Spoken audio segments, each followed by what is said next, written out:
Hello, welcome to my review for Pokemon Journeys, episode 68. Rivals for Go, The Path to Mew. So I'm going to break this down into little sections instead of doing a more thorough plot breakdown, as this episode is doing a lot, so starting with a more abridged plot breakdown, really. So starting with a basic plot, Ash and Go have arrived in Pallet Town to meet Professor Oak.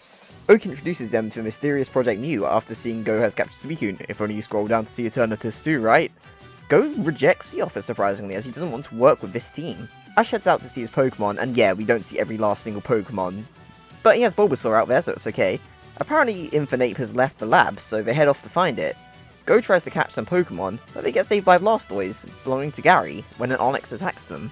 Gary is here in Kanto on a special task, to find the legendary Moltres, so Ash and Go join.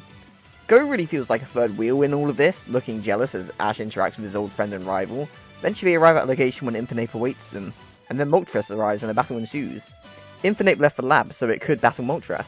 As the battle ends, Moltres drops a fiery feather which Gary collects. A Corviknight picks it up, and they drop Infernape off at the lab where Gary reports he's collected the feather to Asahi. This is something he had to do for acceptance into Project Mew.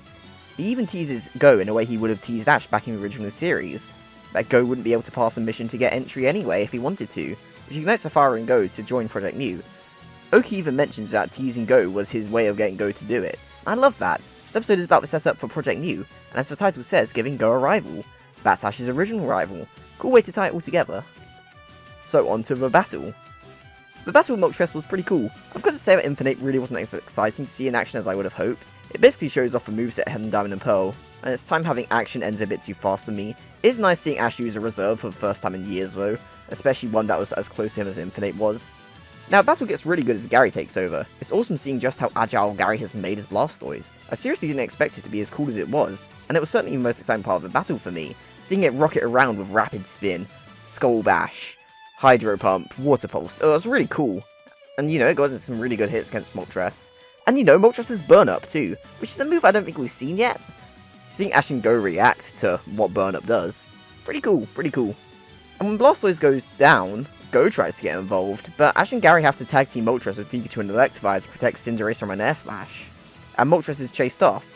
Something I've got to say is that I feel like this episode portrayed Ash and Gary as stronger than Go, and that makes a lot of sense to me. I like that a lot. You know Ash is strong, and of course Gary spent time training in addition to being a researcher. Like, we've kind of known that since the end of, like, Advanced Generation, where Gary, like, showed up with an Electivire.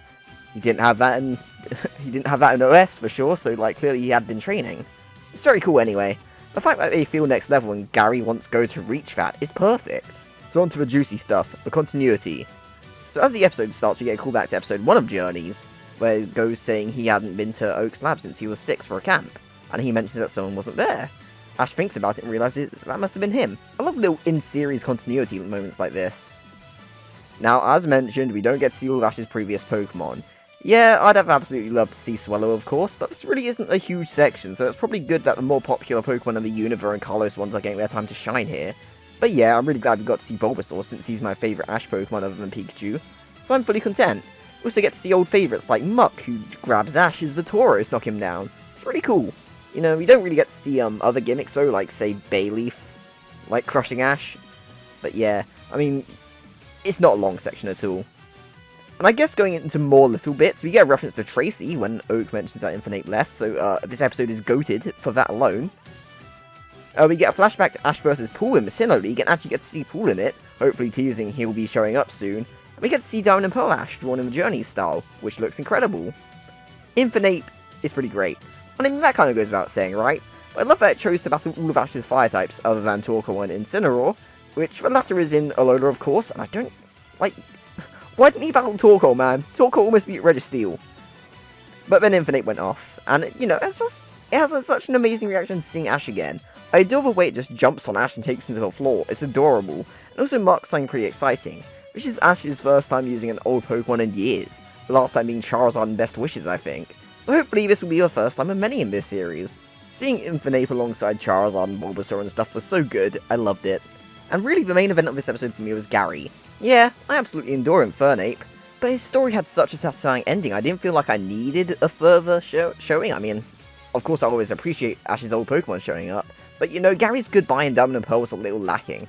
I'll say that you probably didn't expect that would be the last time we'd see him for like 12 years. I think they perfectly nailed his portrayal too. He's moved on from just being in Sinnoh for research and he's travelling the world now, kind of like how Blue in the games went to Alola, he went to Kalos, places like that. He retains his being more mature and mellowed out persona with Ash, but he teases Go about him not being good enough to be Ash's buddy in terms of skill, sort of brushes him off. It really harkens back to the original series portrayal of Gary. I sort of wish we got a full scene of Ash and Gary talking about what's happened since they last saw each other, but you know. Go prides himself on his ability to deduce when legendaries are around, but Gary manages to one-up him in a sense, which shows he's a bit more developed as a researcher, from flowers blooming in an old volcano meaning spring's coming in, and calling that Infinite wanted to battle Moltres to better itself. This episode did a fantastic job at showing off Gary's skill, as not just a researcher, as a trainer too. Again, his Blastoise in particular impressed me a lot. The fact he completely upstaged Infinite is crazy to me, and this won't be the last time we'll see Gary in this series either. He was in a Project Mew trailer talking to Asahi on an airship, and this reminds me a lot of his appearances in Diamond and Pearl where he'll show up doing research and just pop up again at points.